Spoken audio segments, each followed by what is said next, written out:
दोस्तों, आपको क्या लगता है अमीरी क्या है? आप में से कई लोग सोचते होंगे कि बॉलीवुड के सितारे जो लग्जरी लाइफस्टाइल जीते हैं, या फिर अभी हाल ही में हुई मुकेश अंबानी की बेटी की शादी, इसी को आप अमीरी समझते होंगे।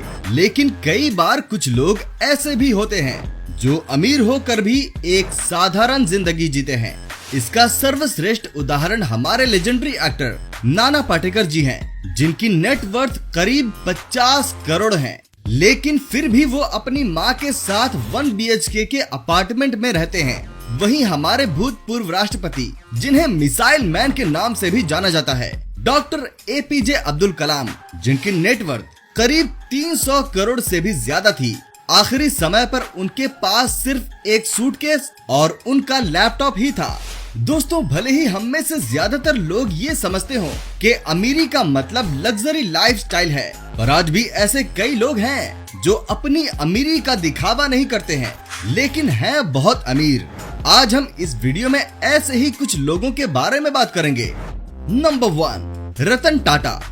क्या आपने कभी सोचा है कि क्यों टाटा ग्रुप इंडिया की सबसे बड़ी कंपनी होने के बावजूद रिलायंस के चेयरमैन मुकेश अंबानी टाटा के चेयरमैन रतन टाटा से ज्यादा अमीर हैं? जहां एक तरफ मुकेश अंबानी की टोटल नेटवर्थ 6 लाख करोड़ से भी ज्यादा है, वहीं टाटा के नेटवर्थ महज 7,000 करोड़ ही है। दरअसल टाटा की इतनी कम संपत्ति होने के पीछे का कारण है इनकी दानवीरता।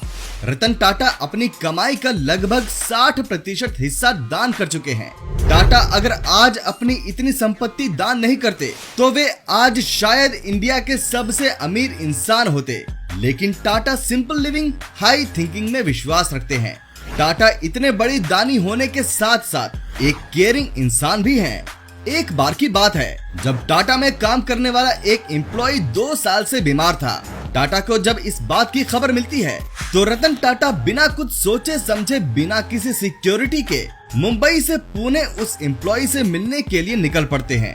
अब आप समझ चुके होंगे कि रतन टाटा कितने दरिया दिल इंसान हैं। लेकिन टाटा की दरिया दिली का महज ये एक ही किस्सा मशहूर नहीं है। जब साल 2011 में ताज पर 26/11 का अटैक होता है तो उसमें ताज के कई एम्प्लॉइज मारे जाते हैं और कई लोग घायल होते हैं।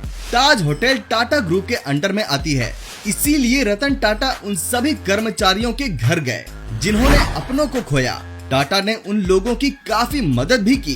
कहा जाता है कि टाटा अपने कर्मचारियों की इतनी देखभाल करते हैं कि वे टाटा ग्रुप में काम करने वाले अधिकतर कर्मचारियों के नाम भी जानते हैं। टाटा हमेशा कहते हैं कि उनके लिए ये बात मायने नहीं रखती कि उनके पिता क्या करते थे, उनके लिए ये बात मायने रखती है कि वो क्या कर रहे हैं। आज जहां एक तरफ कई अमीर लोगों के बच्चे उनकी कंपनी में आते ही MD या CEO के पद पर बैठ जाते हैं, तो वहीं रतन टाटा ने टाटा में अपनी शुरुआत भट्टी में काम करने वाले एक मजदूर के रूप में की थी। टाटा की दानवीरता का अंदाजा आप इस बात से लगा सकते हैं कि अभी हाल ही में टाटा ग्रुप में कोविड से लड़ने के लिए देश को 1500 करोड़ रुपए दान किया। Number 2, doctor APJ Abdul Kalam. Bharat के मिसाइल मैन के नाम से मशहूर डॉक्टर APJ अब्दुल कलाम को कौन नहीं जानता। अब्दुल कलाम भारत के पूर्व राष्ट्रपति थे, जिन्होंने इंडिया को न्यूक्लियर पावर बनाने में बहुत बड़ी मदद की थी। डॉक्टर APJ अब्दुल कलाम का नाम सुनते ही जो चीज दिमाग में सबसे पहले आती है वो है उनकी दानवीरता। राष्ट्रपति पद पर रहते हुए अब्दुल कलाम ने अपनी पूरी तनख्वाह चैरिटेबल ट्रस्ट को दान कर दी थी। उनका मानना था कि जब एक राष्ट्रपति का पूरा खर्चा सरकार उठाती है तो उन्हें पैसे की क्या जरूरत है। अब्दुल कलाम के इतने दानवीर होने के पीछे एक दूसरा कारण भी है। दरअसल जब कलाम बच्चे थे तो उनके परिवार की आर्थिक स्थिति बिल्कुल भी अच्छी नहीं थी। 8 साल की उम्र से ही उन्होंने घर घर अखबार बांटकर और इमली के बीज बेचकर अपना गुजारा करना पड़ता था। उन्होंने बचपन से ही तय कर लिया था कि वो हमेशा गरीबों की मदद करेंगे। अब्दुल कलाम सिर्फ इंसानों से ही नहीं बल्कि जानवरों से भी बहुत प्यार करते थे। वो चाहते थे कि राष्ट्रपति भवन पर सोलर पैनल लगाया जाए ताकि एनर्जी की बचत हो सके, लेकिन उनकी ये इच्छा कभी पूरी न हो सकी। इसरो के चीफ और भारत के राष्ट्रपति होने के बावजूद भी अब्दुल कलाम ने कभी भी अपने पद का दुरुपयोग नहीं किया। एक न्यूज चैनल ने जब कलाम के बड़े भाई से संपर्क किया तो उन्हें पता चला कि कलाम के बड़े भाई आज भी रोजाना मजदूरी करके अपना खर्चा चलाते हैं। राष्ट्रपति होते हुए अब्दुल कलाम को वीआईपी कल्चर से सख्त नफरत थी। वे जब भी किसी समारोह में आमंत्रित किए जाते थे तो वे कभी भी वीआईपी चेयर का इस्तेमाल नहीं करते थे। वे हमेशा लोगों के बीच बैठते थे।